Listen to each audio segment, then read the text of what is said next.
샬롬. 오늘 4월 첫째 주일입니다. 한 주간 주님의 은혜 안에 잘 평안하게 지내셨는지요? 지난 일주일 어간에 정말 이 온 세상에 벚꽃이 그냥 만발합니다. 그야말로 팝콘 터지듯이 벚꽃이 그냥 활짝활짝 피어서 우리의 마음을 참 기쁘게 해줍니다. 이렇게 세월은 또 시간은 다시 봄을 맞이할 수 있도록 해주고, 그리고 또 온 세상을 꽃밭으로 그렇게 만들어줍니다. 우리의 마음 가운데서도 하나님께서 주신 그 믿음이 아름다운 꽃으로 피어나기를 소망합니다. 지난 시간에 이어서 계속해서 우리 창세기 우리 말씀 보는데요. 벌써 오늘이 창세기 80번째 시간입니다. 와, 대단하지 않습니까?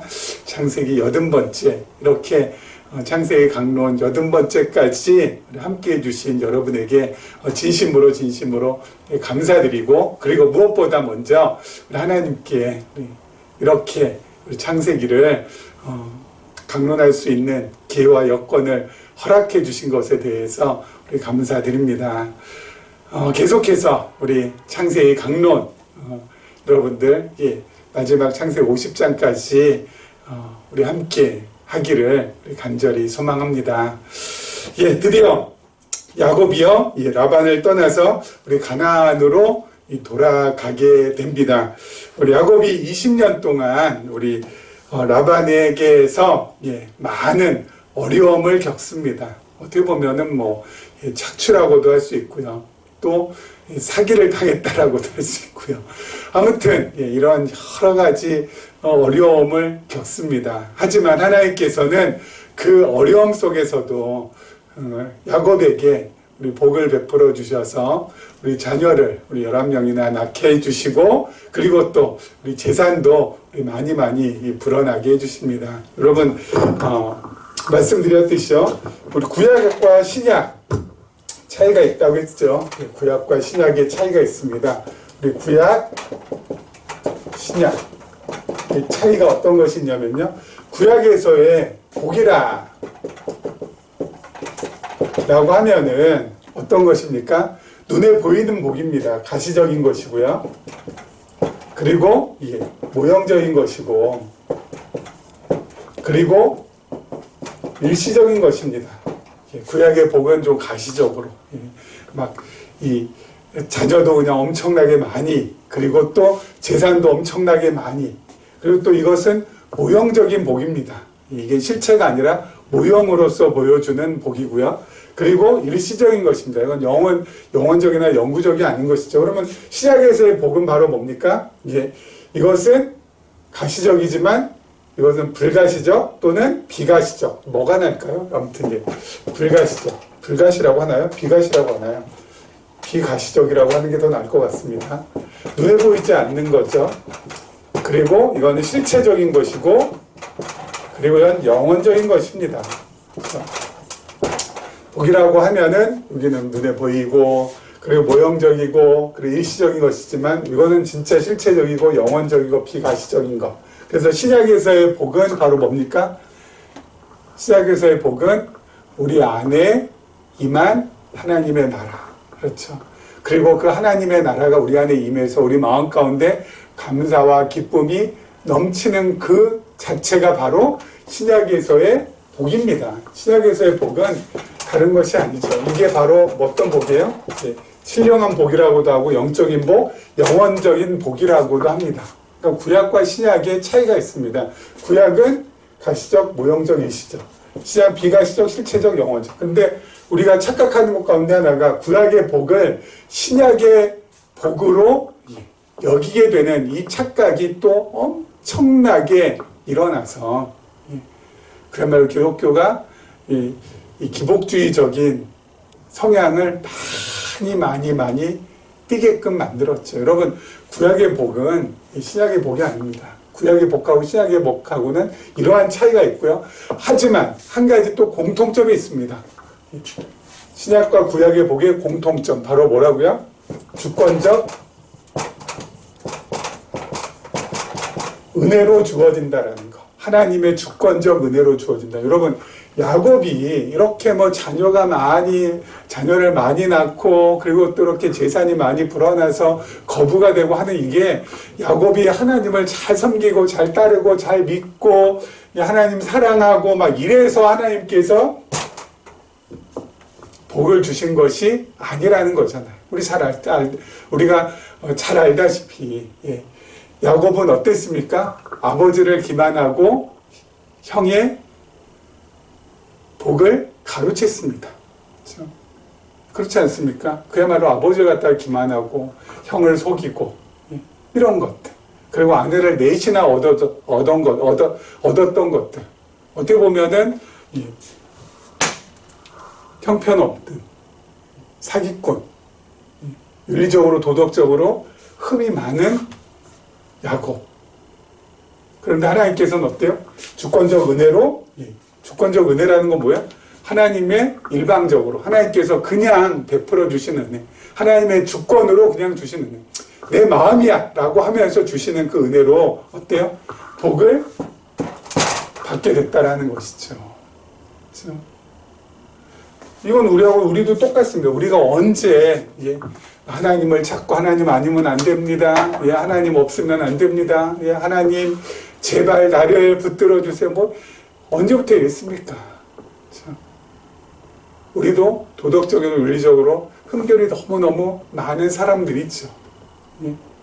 그럼에도 불구하고 하나님께서는 우리에게 주권적인 은혜를 베풀어 주셔서 그야말로 우리를 하나님의 자녀로 삼아주시고, 너는 내 아들이라, 너는 내 딸이라, 넌 내 것이라. 우리가 언제 하나님 아들 될게요, 딸 될게요 바라거나 원한 적 있습니까? 아니잖아요. 하나님께서 그냥 자신의 주권으로, 일방적으로 하나님께서 그런 은혜를 베풀어 주셔서 우리가 하나님의 자녀가 된 것이고, 그 자녀로서 어때요? 하나님께서 우리 한 사람 한 사람으로 하여금 하나님의 나라를 이루게 하시고 교회를 이루게 해주시고, 그리고 우리 마음 가운데도 하나님의 나라가 임하게 해주셔서 우리 마음 가운데 의와 희락과 평강이 넘칠 수 있도록 해주시는 이러한 복을 우리에게 허락해 주셨다라는 것이죠. 이게 바로 뭐예요? 공통점입니다. 주권적인 은혜로 복을 베풀어 주신다라는 거. 그러면 물어보죠. 그럼 구약의 복이 좋을까요? 신약의 복이 좋을까요? 그래도 이것도 있고 이것도 있으면 얼마나 좋겠습니까? 아니요. 구약은 구약으로 끝난 거예요. 여러분, 신약의 백성들, 신약 성경에 나오는 초대교회의 하나님의 자녀들이 이 두 가지 전부 다 충족한 자녀가 없습니다. 구약은 구약으로서 끝난 거예요. 신약에서는 어때요? 고난받고 핍박받고 박해받고, 그럼에도 불구하고 그들 마음 가운데 예수를 그리스도로 알고 믿는 기쁨이 있었고, 또 하나님의 사랑을 만끽하는 그러한 놀라운 감격과 감동이 있었기에 그 모든 것들을 다 이겨낼 수 있었던 거 아니겠습니까? 뭐 사도행전 한번 보시거나, 여러분 뭐 사도 바울을 보시거나, 여러분 신약에서 예수님의 제자들도 마찬가지죠. 어디 구약의 복을 막 그냥 가시적인 어떤 그런 복을 누리면서 보낸 사람이 누가 있습니까? 이것이 있으면은 이거 아무것도 아니게 된다라는 것이죠. 이게 더 우리에게 있어서는 귀중한 복입니다. 자, 그리고 또 한 가지 확인할 것이 있습니다. 다른 것이 아니라요. 여러분, 야곱이 그렇게 라반으로부터 독립하고 싶어 했어요. 그래서 가나안 땅으로 오고 싶어 하지 않았습니까? 그렇죠? 그래서 야곱이 어떻게 해서 나가려고, 야곱에게서부터 벗어나려고 그렇게 애를 썼는데 어때요? 나가지를 못해요. 그런데 하나님께서 나가게 해주십니다. 야곱이 나가고 싶어 했던 때가 있었고요. 하나님이 야곱을 하여금 나가게 하는 때가 있어요. 여러분, 이게 바로 하나님의 타이밍이거든요. 그렇죠? 야곱의 타이밍하고 하나님의 타이밍은 불일치했습니다. 그렇죠? 야곱의 타이밍은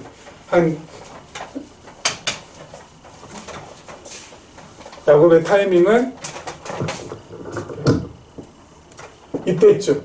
예? 야곱은 이때쯤 벗어나고 싶어 했는데 하나님은 이때예요. 그렇죠? 야곱의 타이밍하고 하나님의 타이밍하고 이만큼 간격의 차이가 있습니다. 그렇죠? 야곱은 좀 일찍 나가고 싶어 했지만 하나님은 어때요? 나가지 못하게 하시고 이때 나가게 하십니다. 그렇죠?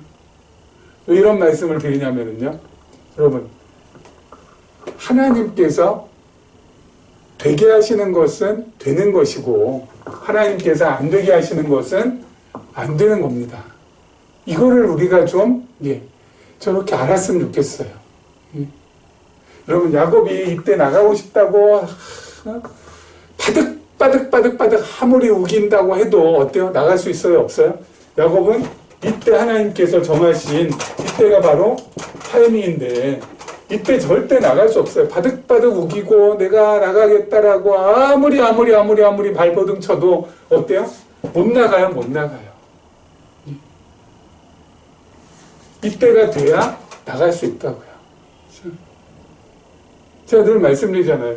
야곱뿐만 아니라 여러분, 이스라엘 백성들이 애굽에서 400여 년 동안 종살이 하지 않습니까?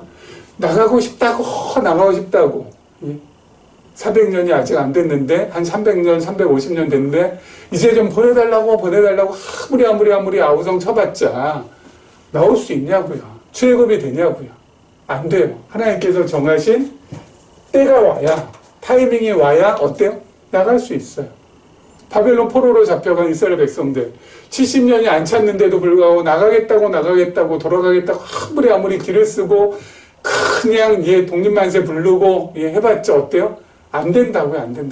하나님의 타이밍이 있다고요.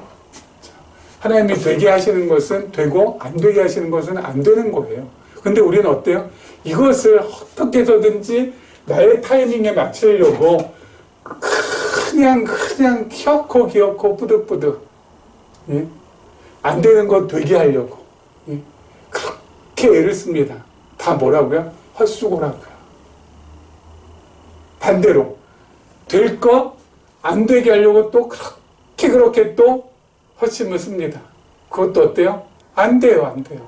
여러분, 야곱이 이때 하나님의 타이밍이 있다고 해서 하나님께서 내보내려고 할 때 가나안 땅 돌아가려는데 야곱은 여기가 좋사오니 나 안 가겠습니다. 여기 주저앉겠습니다. 아무리 해봤자 야곱이 여기 주저앉을 수 있어요? 없어요? 없어요.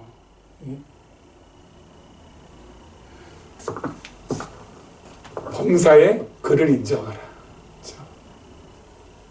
잠언에 나오는 말씀이죠. 범사의 그를 인정하라.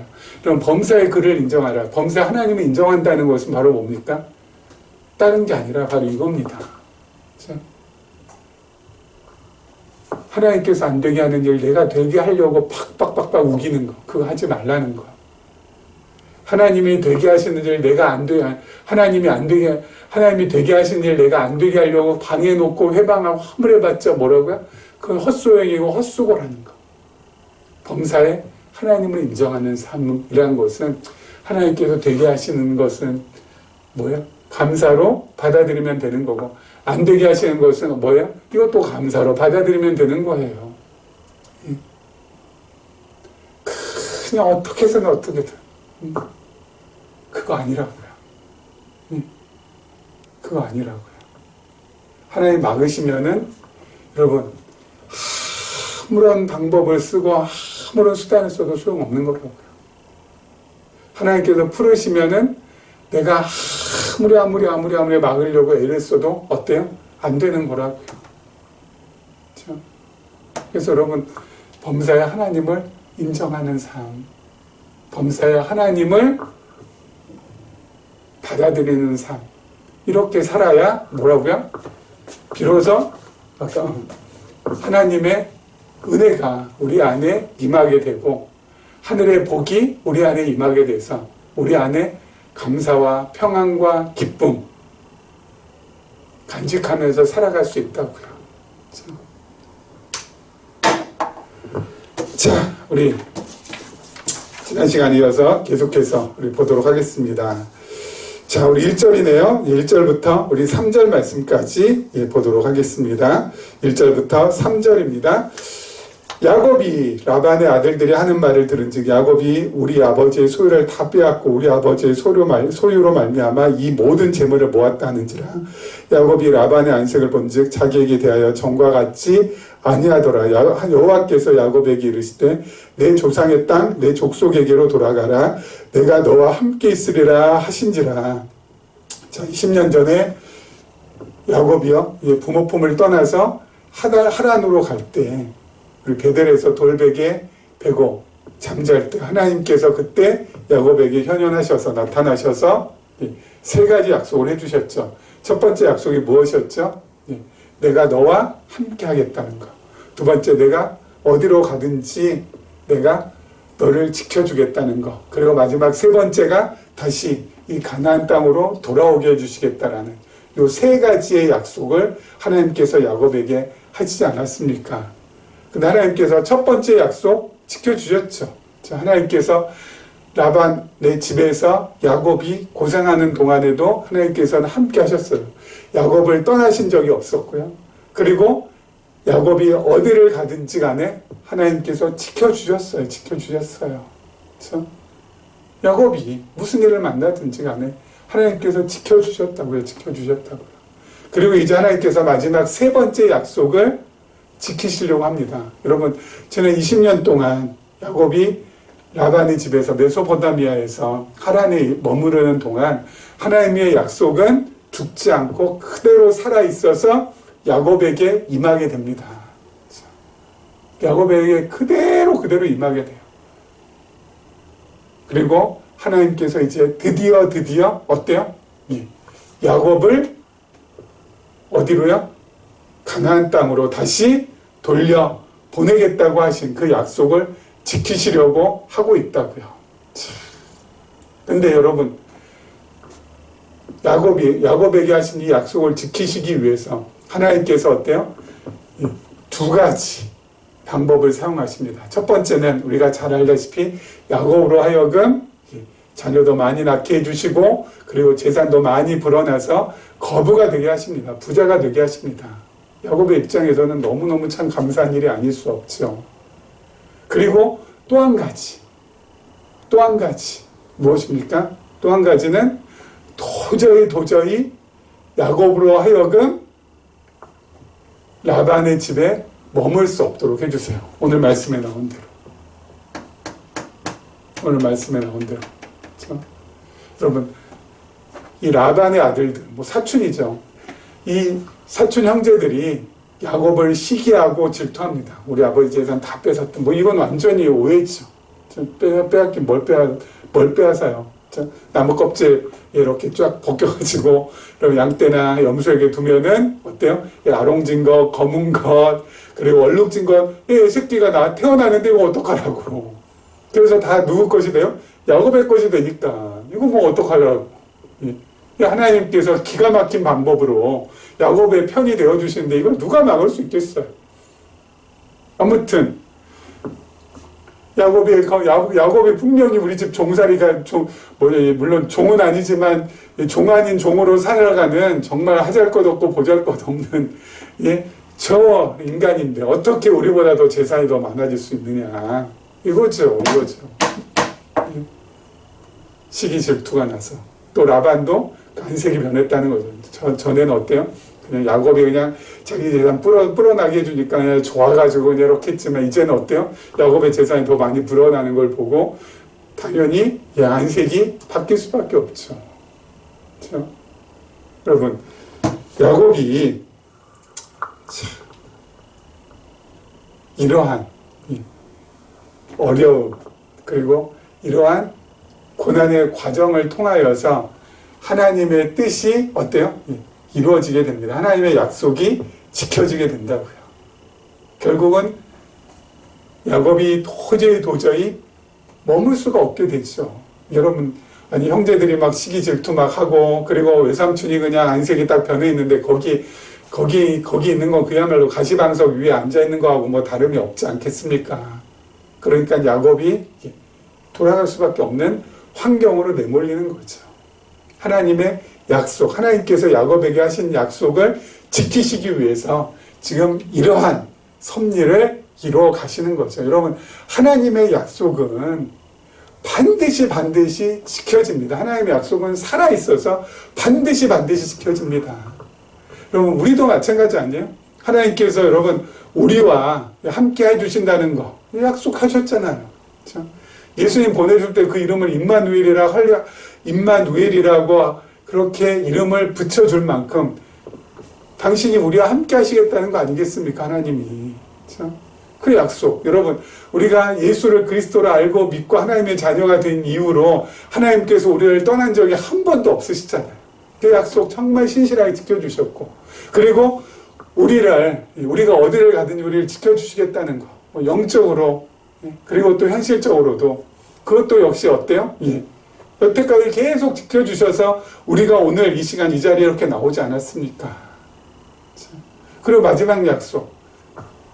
야곱은 가나안 땅으로 다시 보내주시겠다는 것이고, 우리는 뭐예요? 우리는 홈타운, 본향으로. 우리의 홈타운, 우리의 본향은 어디예요? 하나님의 나라, 영원한 하나님의 나라. 거기로 다시 우리를 이끌어 주겠다는 약속 역시 반드시 지켜주실 거예요. 그렇지 않습니까? 100%, 1000% 지켜주실 거예요. 하나님의 약속의 특징 중에 하나가 바로 실효성이라고 하지 않았습니까? 반드시 뭐예요? 지키신다는 거.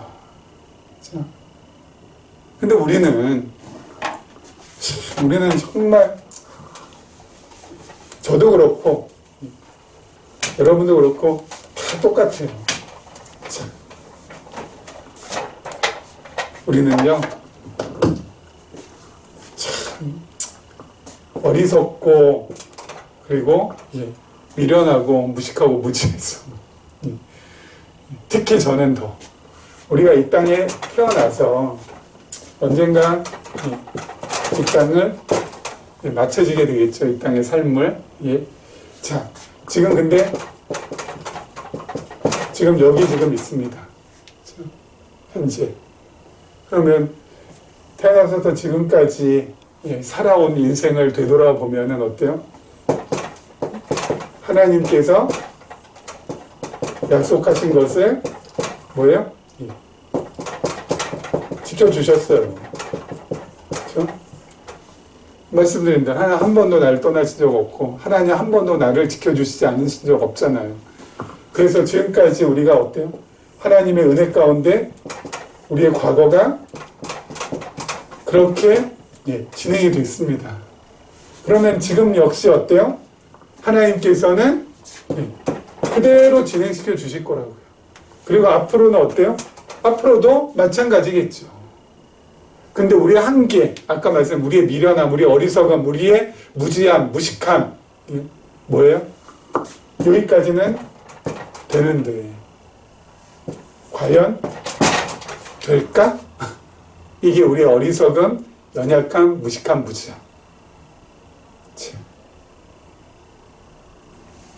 지금까지 지내온 것 뭐예요? 주의 크신 은혜라는 돼요. 근데 앞으로 과연 그 은혜가 계속 될까? 이거죠. 그래서 미래에 대해서 어때요? 불안하고, 미래에 대해서 두렵고, 미래에 대해서 무섭고, 그런 거 아니겠습니까? 여러분, 이걸 뛰어넘어야 돼요, 이거는. 여러분, 과거에도 하나님께서 이렇게 약속하신 대로 그 약속을 지켜주신 것대로 지금도 지켜주고 계시고 앞으로도 지켜줄 것이라는 것을 어때요? 이거를 갖다가 정말 받아들일 수만 있다면 우리가 얼마나 힘있게 그리고 정말 강건하게 우리에게 주어진 삶을 살아갈 수 있겠어요. 근데 여기서부터가 참 한계라는 거죠. 이 한계를 뚫을 수 있는 유일한 방법은 뭐예요?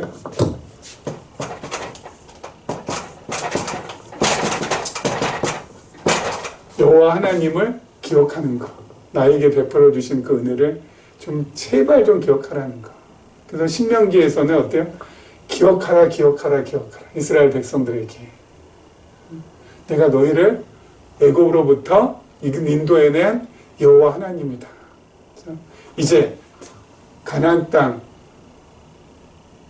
정복을 앞두고 두려워하고 앞으로 어떻게 될지 모르겠고, 예? 과연 우리가 저 가나안 족속들을 다 정말 물리칠 수 있을까라고, 예? 두렵고 떨려하는 그 이스라엘 민족들을 향하여서, 이스라엘 백성들을 향하여서 하나님께서 좀 기억하라고, 기억하라고. 뭘 기억해요? 과거에 내가 너희에게 베풀어준 은혜, 내가 너희를 지켜준 그 놀라운 일들 기억하라고. 이거밖에 없어요. 그래야지 이거를 뛰어넘을 수 있어요. 그래서 이 물음표가 뭘 돼요? 물음표가 될 수 있다고요. 맞다. 하나님께서 앞으로도 나를 인도해 주시고 함께 해 주시고 지켜 주시지. 맞아. 그러면 어때요? 하루하루 앞날 때문에 고민하거나 걱정하거나 또 앞날 때문에 지치거나 그렇지 않고 정말 확신 위에서 살아갈 수 있게 되는 것이죠. 기억하라고, 기억하라고. 네. 여러분, 여기까지 하나님께서 지켜주셨는데, 여기는 하나님께서 약속을 안 지키신다? 함께 안 해주시고 지켜주지 않는다? 그러면 하나님이 아니시잖아요. 그러면 여러분, 여호와가 아니시잖아요. 여러분, 제가 늘 말씀드리는 것 중에 하나가 바로 뭐예요? 하나님께서 가장 싫어하는 것이 바로 뭐라고요? 자기 이름에 먹칠하는 거. 하나님께서 가장 싫어하세요. 그렇죠? 하나님께서는 여호와라는 약속을 신실하게 지키시는 분이라는 것을 여러분 어때요? 알려주시기 위해서 이 자연의 법칙을 뛰어넘는 초자연의 법칙도 그냥 끌어다 다 쓰신다고요. 그렇죠? 초자연의 법칙도 전부 다 끌어다 쓰세요. 여러분, 야곱이 여러분 이 아롱진 것, 그리고 또 뭡니까? 이 검은 것, 그리고 얼룩진 것. 여러분, 나무 껍데기 벗겨서 이렇게 양 앞에다 갖다 놓는다고 해서 이게 낳는 게 이게 말이 됩니까? 어떻게 보면 반칙이죠. 근데 하나님께서는 반칙도 어때요? 감내하신다고요. 쓰신다고요. 자연 법칙이 아닌 초자연 법칙을 끌어다가 하나님께서는 일하신다고. 왜요? 자신의 약속을 반드시 지켜야 되니까. 야곱을 부자로 만들어서 하란으로부터 가나안으로 옮겨놔야지 하나님께서 베델에서 야곱과 하신 약속을 이룰 수 있으니까. 여러분, 가나안 땅을 정복할 때도 하나님께서는 어때요? 자연 법칙이 아닌 초자연 법칙을 사용하시잖아요. 예? 이스라엘 백성들 이기는데 지금 해가 저물고 있습니다. 어때요? 해 스탑. 아니 이게 말이나 되냐고요. 예? 해를 갖다가 여러분 저물지 못하게 스탑 시킨다고요. 이게 말이나 되냐고요. 이게. 예? 왜요? 하나님의 약속을 지키시기 위해서. 이스라엘 백성들이 어때요? 예, 가나안 족속들하고 싸울 때도 하나님께서 또 어때요? 자연 법칙이 아닌 초자연 법칙도 사용하시는 것이 뭐냐면은 우박을 내리신다고요. 저쪽 진영에. 이것도 말이 되냐고요. 말이 안 되는 거지. 완전 반칙이지. 우리가 볼 때는. 근데 그것도 뭐예요? 괜찮다는 겁니다. 왜요? 자신의 약속을 지키기 위해서. 자신의 이름에 나는 절대 먹칠하는 여호와 하나님 아니라는 것이죠. 지키셨거든요. 지킬까? 지켜요. 반드시. 그래서 우리는 미래에 대해서 많은 사람들이 불안해하고 두려워하고 겁나하고 무서워하지만 우리는 어때요? 그 모든 것들로부터 벗어나서 하나님 바라보면서 내가 하나님의 자녀인데, 내가 하나님의 아들인데, 하나님의 딸인데, 하나님이 나를 버려? 말도 안 되지. 하나님이 나하고 함께하지 않아? 말도 안 되지. 하나님이 나를 지키지 않는다? 이것도 더 말이 안 되지. 우리의 육신의 부모들도 어때요? 나와 함께하려고 하고 나를 지키려고 하는데, 아니 우리의 영원한 아버지신 하나님께서 우리를 갖다 내팽개쳐? 말도 안 되지. 하나님 여호와십니다. 내가 하나님이 여호와시는 것을 확실하게 믿습니다. 하나님 아버지십니다. 하나님이 아버지신 것을 내가 분명하게 믿습니다. 하면서 어때요? 이거를 뛰어넘어가면 된다고요. 자, 그 다음 절 말씀입니다. 4절부터 보도록 하겠습니다. 야곱이 사람을 보내어 라헬과 레아를 자기 양떼가 있는 들로 불러다가 그들에게 이르되 내가 그대들의 아버지 안색을 본즉 내게 대하여 전과 같지 아니하도다. 그러할지라도 내 아버지 하나님은 나와 함께 계셨느니라. 그대들도 알거니와 내가 힘을 다하여 그대들의 아버지를 섬겼거늘 그대들의 아버지가 나를 속여 품삯을 10번이나 변경하였느니라. 그러나 하나님이 그를 막으사 나를 해치지 못하게 하셨으며 그가 이르기를 점 있는 것이 내 삭이 되리라 하면 온 양떼가 낳은 것이 점 있는 것이요 또 얼룩무늬 있는 것이 내 삭이 되리라 하면 온 양떼가 낳은 것이 얼룩무늬 있는 것이니 하나님이 이같이 그대들의 아버지의 가축을 빼앗아 내게 주셨느니라. 자, 야곱은 어때요? 이제 돌아갈 타이밍을 이제 어때요? 딱 감지했습니다. 근데 이제 남은 것은 바로 뭐예요? 아내들이죠. 이게 참 아내가 아니라 아내들이죠. 아내들. 이 아내들 레아하고 라헬과 레아는 어떻게 설득할 수 있습니까? 그렇죠? 얘네가 아니죠. 이분들을 설득을 해야 되지 않겠어요. 그런데 여러분 중요한 거 라반과 라헬과 레아는 뭐예요? 부녀지간이에요. 레아와 라헬은 단 한 번도 아버지 품을 떠나서 살아본 적이 없습니다. 그렇죠? 레아와 라헬은 한 번도 가나안 땅에 가본 적도 없습니다. 그럼 메소포타미아 문명이 주는 혜택이 엄청나지 않겠습니까? 거기 좀 문명도 발달하고 문화도 많이 발달했겠죠. 먹고 사는 것도 훨씬 더 편리하죠. 근데 여러분 가나안 땅은 척박합니다. 모든 것이 부족합니다. 여러분 또 가장 또 힘들게 하는 것이 바로 뭐냐면은 메소포타미아에 있을 때는 레아와 라헬이 뭐예요? 셈족이잖아요. 거기가 자신들은 거기가 어때요? 주류예요, 주류. 셈족이 거하는 곳이라고요. 근데 여러분 가나안 땅은 뭐예요? 함의 자손, 함족이 거하는 곳이에요. 함족이. 인종이 다릅니다. 거기 가면은 비주류로 살아야 돼요. 여러분 이게 쉽게 발걸음이 떨어지지 않을 거잖아요. 뭐 야곱이야 뭐 거기서 태어났으니까 뭐 다시 가고 야곱의 뭐 친부모가 있으니까 다시 간다 할지라도 레아하고 라헬 이 아내와 자식들은 한 번도 가본 적이 없잖아요. 척박하지, 힘들지, 어렵지, 비주류로 살아야지. 여러분 이게. 근데 이 사람들을 설득해서 데리고 가야 된다는 것이 이게 말처럼 쉽지 않죠. 여러분 가족관계라는 것은 너무너무 희한한 관계이기 때문에 여러분 가족들 간에 누가 객관적으로 잘못을 했어도요. 여러분 가족이란 요로 딱 이게 딱 뭉쳐지면은 그 모든 것들을 어때요? 다 정당화 시켜주고 합리화 시켜줍니다. 그러니까 다 내 편으로 만들어놔죠. 내 편으로 만들어놔. 우리 집에 있는 아이가 밖에 나가서 잘못한 짓을 해가지고 옆집 아이를 갖다가 뭐 때리고 왔다. 그래도 어때요? 할 말이 있는 거야. 손바닥이 하나만 있어가지고 어떻게 박수를 칠 수 있겠느냐. 이 두 손바닥이 마주쳐야지 박수가 나지. 뭐 서로 쟤도 잘못했으니까 우리 집 아이가 가만히 있을 수 없어요. 그런 거 아니냐. 뭐 이러면서 합리화시키고 정당화시켜줘요. 이 가족관계라는 것이 이게 진짜 희한한 겁니다. 여러분 라반이 어때요? 야곱을 향하여서 안색이 바뀌고 그리고 라반의 아들들이 그러니까 레아와 누굽니까? 이 레아와 라헬의 이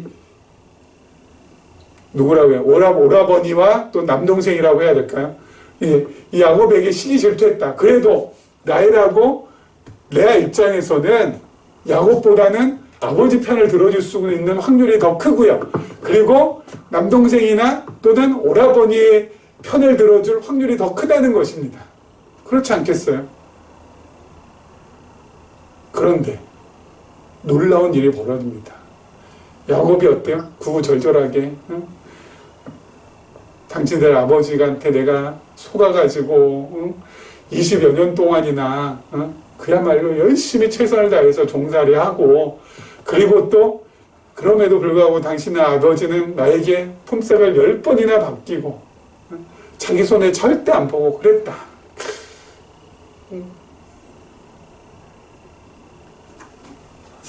이제 내가 어떻게 하면 되겠냐? 돌아가는 길밖에는 없지 않겠느냐? 구구절절하게 얘기하니까 뭐라고 합니까? 14절 제가 한번 읽어드릴게요. 라헬과 레아가 그에게 대답하여 이르되, 야곱에게 대답하여 이르되, 우리가 우리 아버지 집에서 무슨 분깃이나 유산이 있으리요? 아버지가 우리를 팔고 우리의 돈을 다 먹어버렸으니 아버지가 우리를 외국인처럼 여기는 것이 아닌가? 하나님이 우리 아버지에게서 취하여 가신 재물은 우리와 우리 자식의 것이니 이제 하나님이 당신에게 이르신 일을 다 준행하라. 라헬과 레아도 아버지에게 좀 이게 좀 한이 좀 쌓였던 것이죠. 그래서 어때요? 야곱의 말을 듣는 순간 야곱에게 더 마음이 갔던 거예요. 참, 이것도 참 놀라운, 이것도 하나님께서 이렇게 일하시는 거 아니겠습니까? 여러분, 야곱이 라반에게 불공정, 불공평, 그리고 부당하게 대우받은 것이 결국은 어때요? 하나님의 일을 진행하시는 데 있어서, 하나님께서 일을 진행하시는 데 있어서 여러분 정말 유용하게, 아름답게 어때요? 사용되고 있습니다. 그래서 여러분, 이 땅에 살면서 불공정 대우받고, 불공평한 대우받고, 부당한 대우받고, 이건 너무 스트레스 받고, 너무 힘들고, 너무 어렵지 않습니까? 그렇죠? 그런데 그걸로 인해서 너무 좌절하거나 낙심하거나 억울해하지 말자고. 왜요? 내가 불공정, 불공평, 부당하게 대우받은 것이 이후에 어떻게 하나님께서 되치게 해주실지 모르니까. 그래서 우리가 불공평, 아무튼 세상에서 억울한 일, 이런 거와 너무 낙심하거나 좌절하거나 절망하지 말자고요. 여러분, 불공정, 불공평, 부당한 대우받은 성경에 나오는 대표적인, 구약에 나오는 대표적인 인물이 바로 누굽니까? 요셉이잖아요, 요셉. 형들에게 부당한 대우받고 팔려가서 보디발의 집에서도 어때요? 부당한 대우받고, 그래서 결국 옥에 갇히고, 그렇지만 야곱은 어때요? 좌절하거나 실망하지 않았어요. 나중에 그 모든 것들이 어때요? 희한하게 하나님께서 합력하셔서 선을 이루셔가지고 야곱이 애굽의 버금가는, 왕 버금가는 총리가 되게 하십니다. 그리고 나서 형들을 만났을 때 요셉이 뭐라고 하는지 아세요? 하나님께서 형들이 나를 이렇게 한 것을 선으로 바꾸셨다고. 선으로 바꾸셨다고. 참, 여러분, 정말 멋들어진 고백 아닙니까? 그래서 우리가 하루하루 하나님을 바라보면서 살 수 있는 거예요. 아무리 세상적으로 억울한 일, 세상적으로 정말 부당한 일, 세상적으로 정말 불공정하고 불공평한 일을 당했다 할지라도 하나님께서 결국 뭐예요? 선으로 바꾸사. 선으로 바꿔주신다고. 모든 것들이 합력하여서 하나님의 선을 이루게 하신다고. 이것이 있으니까 우리가 그럼에도 불구하고 이 척박하고 힘들고 어려운 이 세상에서 살아가는 거 아니겠습니까? 마무리하겠습니다. 4월입니다.